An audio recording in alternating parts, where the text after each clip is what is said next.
بيان الأخوات الأخوة أعضاء الهيئات التعليمية والتدريسية الأفاضل، لقد بدلت الثروات وألحق الدمار بالاقتصاد كما هو في جميع القطاعات ومفاصل الحياة الأخرى في بلدنا العزيز، نتيجة غياب النوايا الصادقة بالعمل والرؤية الراجحة للدولة، وبعد أن اطمأن الفاشل والفاسد والمقصر إن يد العدالة لن تطاله، وأن مصيره البقاء دون تغيير، ولأننا عالقون في ذلك المخطط الإمبريالي المعادي الذي يريد هدم هذا البلد وقتل طموحات شعبه وإغراق أبنائه بالعوز والجهل المطلق، حتى صار توفر الراتب الشهري للموظف أمنية وطموح.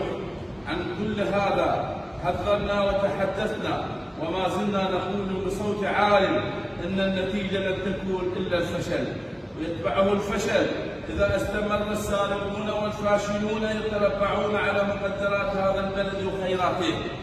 أيتها الزميلات، أيها الزملاء، أن تجاهل البرلمان والتأخر عن أخذ دوره والتناقض فيما يطرح من لجانه المختصة وتلكؤ الحكومة بإطلاق الرواتب في موعدها المحدد يعد استخفافا بالحقوق المشروعة واعتداء على حق المعلم في حياة حرة كريمة.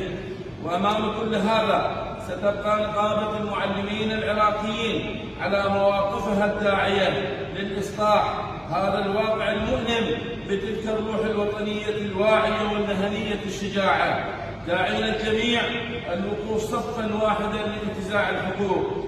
وفي الوقت الذي ندين وبشدة التأخر والمماطلة في صرف الرواتب والاستمرار بذلك بسبب أو بدون سبب، والذي بات أن يكون شبح لازم حياة منتسبينا من دون أي اعتبار لمعيشتهم هم وعوائلهم، وسيكون للنقابة قرار بحجم التحدي الذي نواجهه من خلال مجلسها المركزي الذي سينعقد في الأيام القليلة القادمة بما يدخله الدستور والقانون إذا ما بقي هذا الوضع على ما هو عليه.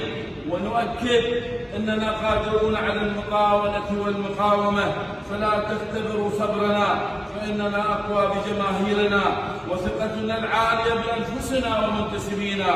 عاش الوطن، تحيا كوادرنا التربوية المخلصة. نقابة المعلمين العراقيين في 3 تشرين الثاني عام 2020.